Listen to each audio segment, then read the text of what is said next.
My name is Patricia Ewer. I'm a graduate of the College of Liberal Arts. I majored in art history, got very involved in the theater community in the Twin Cities, and eventually I was the head of the costume shop at the Children's Theater Company. Fell in love with the costume and the idea of history and art history, so I came back to the university to graduate in art history. And once I got done with school, I was hired instantly by the Minneapolis Institute of Arts to start a huge tapestry conservation program. Conservators are the ones that actually fix things depending on how damaged or old or fragile an object is. So textile conservation is part of the bigger field of art conservation, where you have painting conservators, sculpture conservators, objects conservators, wooden furniture. My field is specific to textiles, which means tapestries, carpets, samplers, quilts, coverlets, historic costume. You have to understand weave structures, you have to understand how to sew, you have to understand all sorts of structures. Textiles, everybody's so familiar with them, they use them, they wear them, they love them to death.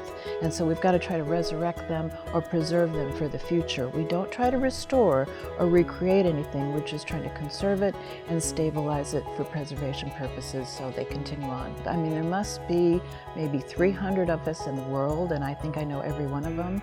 And I love all my colleagues, and not only the textile people, but the object people too.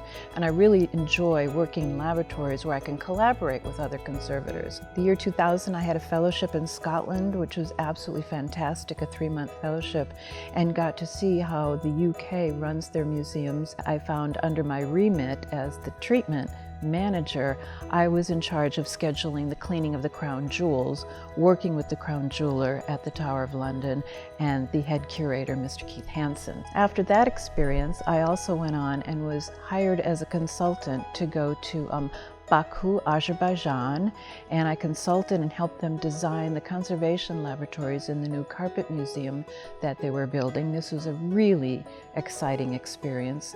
And then last year I was invited to Doha, Qatar to consult with the Islamic Museum of Art.